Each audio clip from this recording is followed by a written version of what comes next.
Hey, what is up, guys, and welcome to the KX podcast. It has been a while since I've done a podcast, so I figured, what the heck, we're all trapped inside anyway. Why not make some content? I don't have any particular points that I'd like to make in this podcast. It's just a check-in. How you guys doing? How's your situation? The biggest hit I took personally from this whole COVID thing is that I had to stop my personal training, so I had to call it off with all my clients, and of course everyone understands, but it still sucks because those people now lose the progress that they were making, and I lose the progress I was making with them. So when everything starts up again, we'll have to start over, right? Because people progress tends to go backwards when you're not working.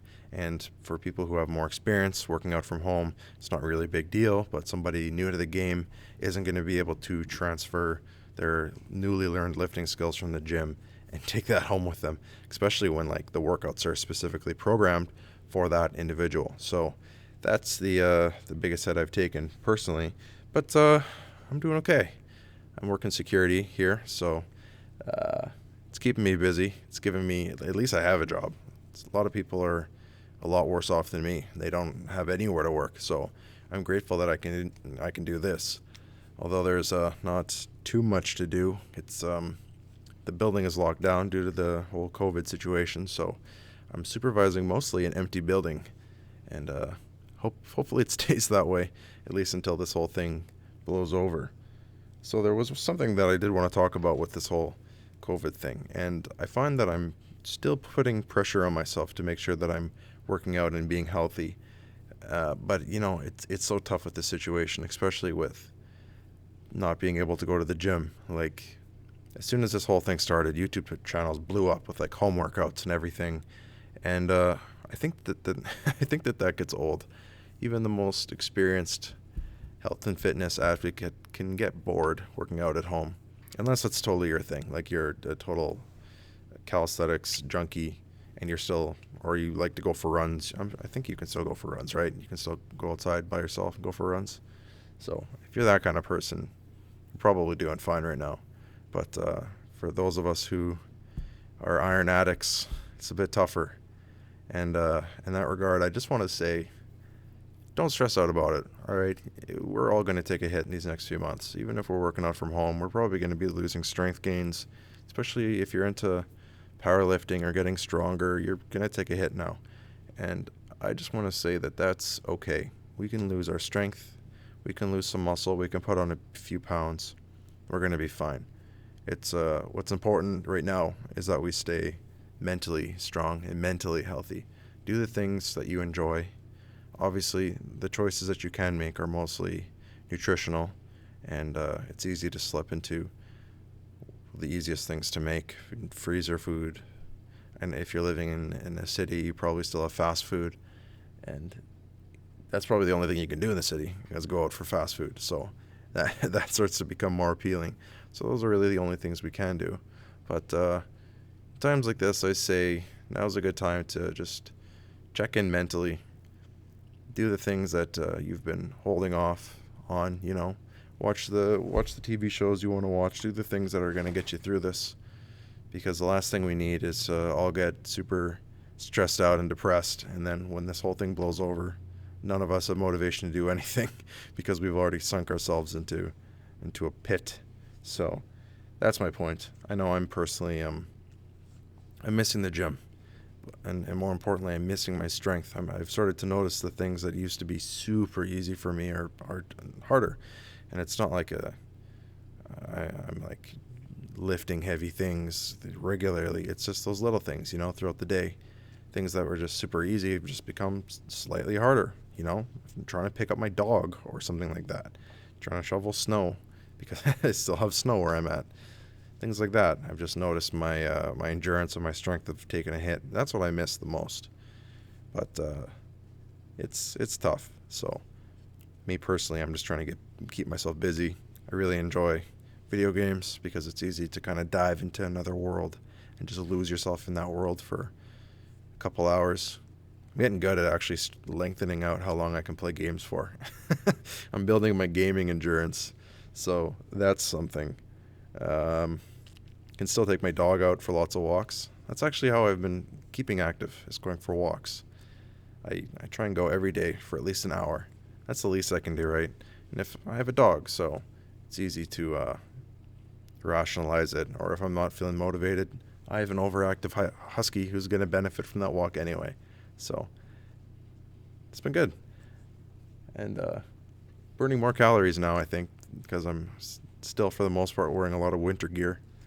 I've finally been able to ditch the ski pants, but I still have got those big winter boots for the slush, and there's still a lot of snow here, so I've been enjoying those extra gains I've been making on my walks.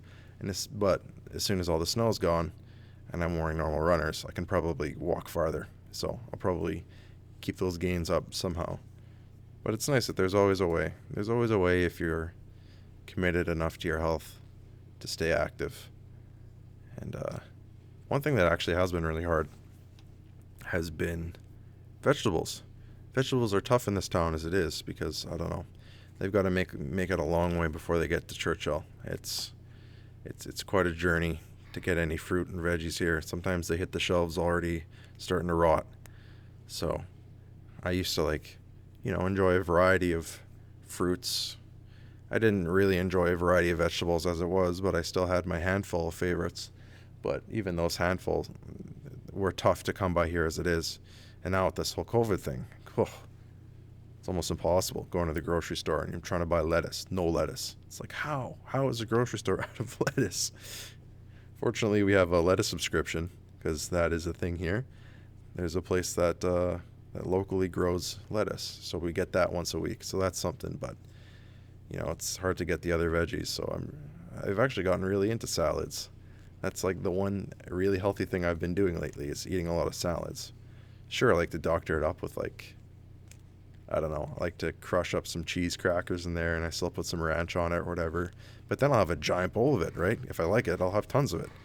And I'll substitute that for noodles or something. Still better. And now I can't even buy freaking lettuce. So you try and make a health change and then something like this happens. Oh. So I gotta start convincing myself to start just munching on carrots or something. Could be worse. Could be worse. How's your diet going? How's your nutrition situation? Leave a comment if you want. Tell me how you're doing. I care about you guys. I have a motivation on my channel. A motivational about what was it called? It's injury motivation. It's really blowing up with views, and I'm not talking about it in the terms that I'm happy that it's getting so big. It's just I can't believe how many injured athletes are struggling right now. And I'm reading a lot of comments about athletes who are, their surgeries are being postponed due to this thing, And if I was an athlete competing in sport right now, this would really suck because you'd have to put a pause on the season. And that would be frustrating as it is, because when this whole COVID thing blows over, you're going to have to, I don't know what's going to happen. Is your season done? Are you going to continue your season where you left off because you won't be in the same shape? I'd be really frustrated if I was an athlete. And now there's athletes with injuries that need surgeries. So I really hope that they open that up soon. Because if you guys watch my latest video, you'll know that I need surgery too. I have what's it called? A hernia in my stomach. My stomach's bulging out where my esophagus is. It's not sealing right. So I've got a lot of heartburn, a lot of acid coming up. So that's a daily discomfort for sure. I definitely have lost my motivation to eat, because I really love food. Food's like the one thing that you can do right now is eat food. And I guess maybe this is a blessing in disguise, because maybe I'd be eating myself to death. But I miss eating. I miss snacking. I miss all that stuff. And now sometimes I have to skip a meal. Some days are better than others. Sometimes I'm able to eat what I want. But those days are getting rarer and rarer. If I have to cut back on the snacking and stuff, sometimes I can't sleep because once I get horizontal, your stomach fluid levels out with your esophagus. And if you don't have a good seal, it's just going to come back up. So that is frustrating. Actually, I heard that surgeries are going to be opening up soon. At least that's the case in Manitoba, in Canada, where I'm at. I don't know what's going on for the rest of the world. I haven't been keeping up with surgeries elsewhere. But once that's done, then hopefully I can get my surgery in soon. Because obviously I don't have any motivation to work out as it is.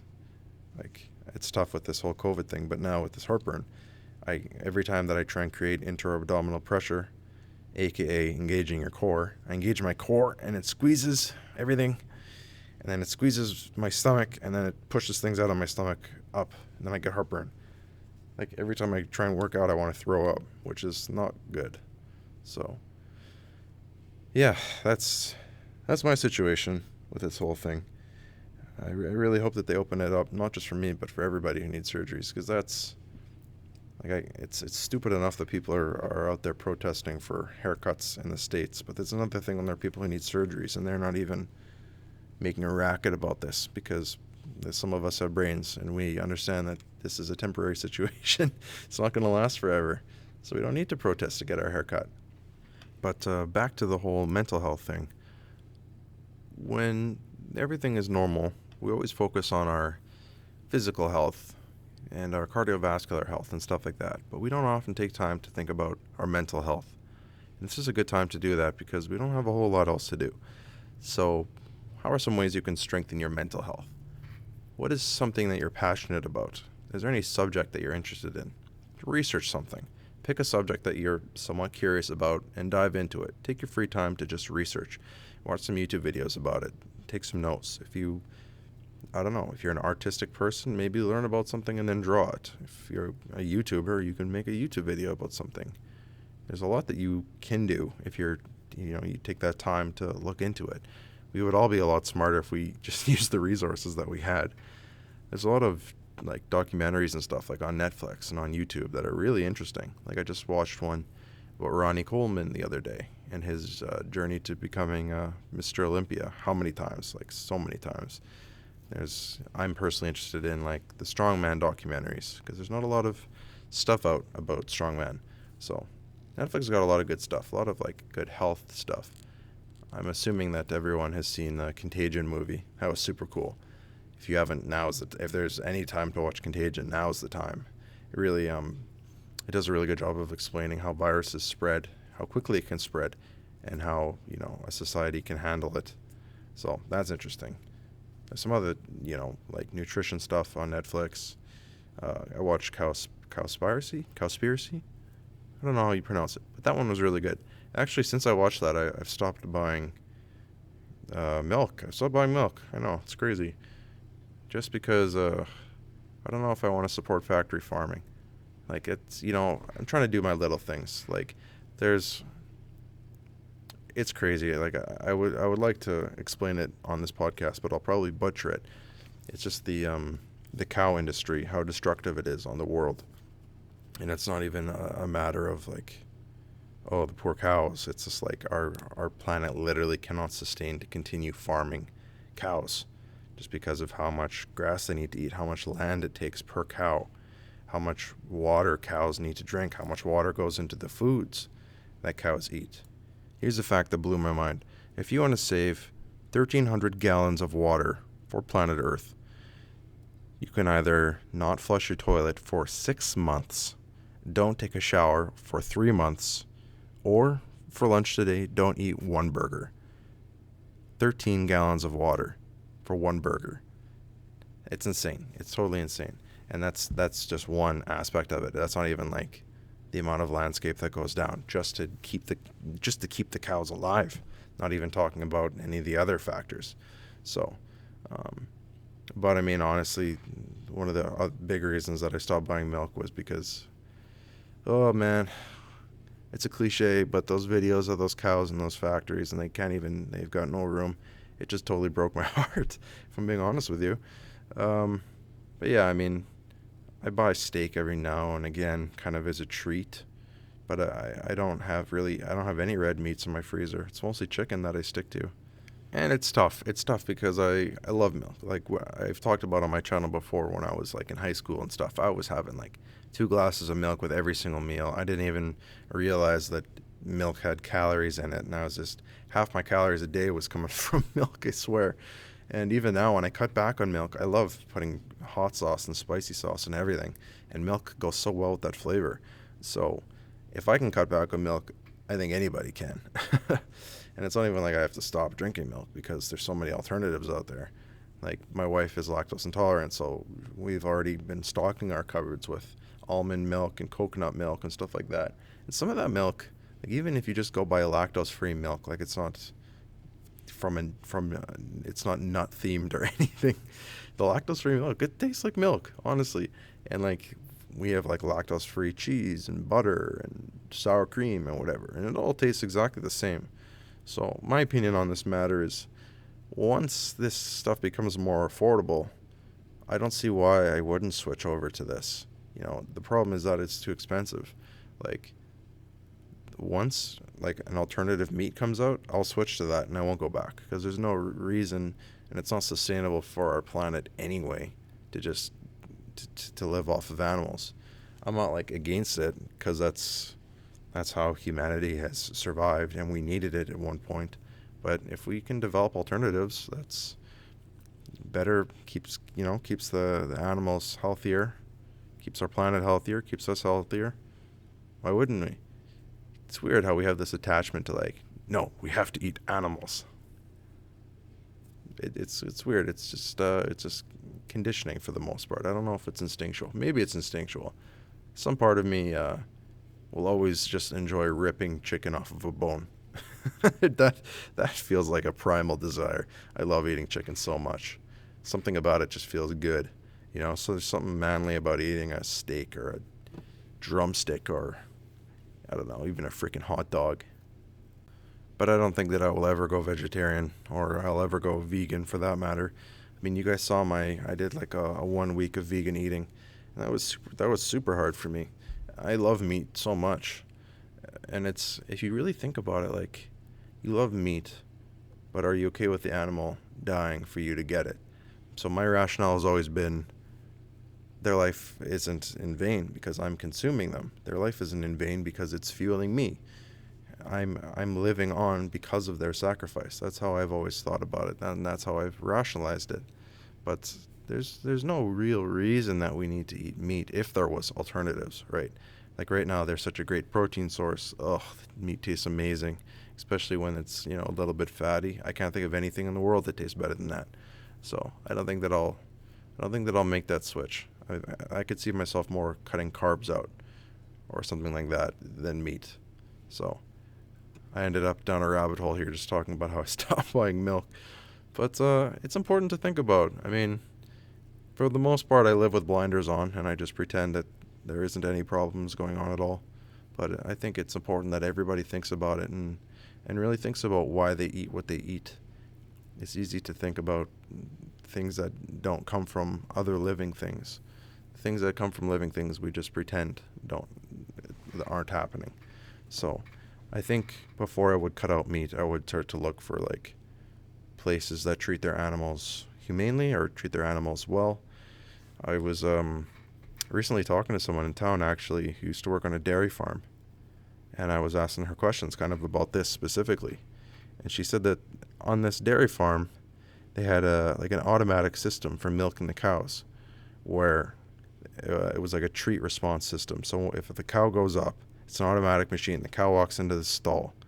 It has, like, a laser grid system that senses where the udders are, and then, like, auto milks the thing. And if the cow goes in there and chooses to get milked, I'm not sure how it works, but it would be rewarded with a treat. Like, some kind of treat would drop down. I don't know what kind of treat it was, what would entice a cow to get milked. But apparently the cows loved it, and they just kept going back to get milked. And the company or whatever that owned this dairy farm really thrived from this, because the cows they wanted to get milked. So once the cows were happy, they're treated better, they produce better milk, better quality of milk. The cows if they're happier, they're healthier, right? So I think that I would more switch to buying my milk from a place like that, like that. I would have no problem buying a milk from. So it's not that I have a problem with the milk itself, it's just where the milk comes from. So and that's tough now. It's tough to find the source of any of your foods, because we go through the grocery store and we load up our carts and we're always on a time crunch. Don't have time to find out where all our food is from. But I think at one point I would like to do that. Just, peace of mind to know that I'm doing my part. I think that everybody should reflect a little bit on where their food comes from. And if you really want to be a good person, you'd figure out your fruits and vegetables, whether they're coming from places that spray the crap out of them with chemicals or whatever. But it's just, there's so many layers and levels to this if you're trying to be the perfect person. So I would recommend just starting with one little thing and then doing another little thing. I'm trying to do my part little by little, and eventually I'll get to a place that I'm happy with. Now, this is the part where I think that you lose people, and this is a part that I had to come to terms with myself. If you go somewhere, like to a friend's place or a family's place, and they're offering you milk, let's say, do you turn that milk down and do you take a stance, or do you just take the milk? I think you just take the milk. I think where we lose a lot of people is by pushing your own agenda, pushing your beliefs on someone else. That's why so many people are turned off from, like unfortunately, a lot of vegans and vegetarians have a stigma with them that they're pushy, and they're not. They're not all pushy. It's just the ones that, they fight for the attention, and those are the ones that we see. So I think, if the milk comes to me, I'm going to take it. If someone serves me something baked or cooked, I'm not going to ask where the oil came from, or if it has milk in it, and if the cows were treated well. I'm just going to eat it. But I think the important thing is you doing your part, because you taking milk one time at your mom's place is not a big deal. But whether you choose to buy milk every single week to keep at home, that is something that adds up to make a big difference. So don't beat yourself up and just give yourself a stressful life and the people around you a stressful life. Just do what you can when you can. Even if it's the smallest thing now that feels like it's not making even a slight difference, it is. It is little by little. The more people that make these slight differences, the larger difference that'll make. So when I started recording this podcast, I didn't know I was gonna take this turn, but I'm glad I did, because I don't ever talk about this kind of thing on my channel, and I don't think I would ever dedicate a whole video to it. So if you guys have made it this far in the podcast, thanks for tuning in. Appreciate that. Okay, this is where I think I'm going to end this podcast. Thanks for listening. If you listened through the whole thing, I hope it helped you kill a good 23 minutes of your day, if anything. So thanks for listening. You know what? If you've listened this far, I'm going to let you in on a little secret, little tidbit into my life. I have another YouTube channel that I just recently started, and I'm not going to reveal it yet because I kind of want to see how it does. And for now, I think I'm just doing it for me, for my own mental health, just to talk about the things I'm passionate about that aren't health and fitness. But who knows? Maybe one day I'll talk about that on my channel, and maybe someone will enjoy it. But for now, I'm going to keep it under wraps. Thanks for watching. Klassen out.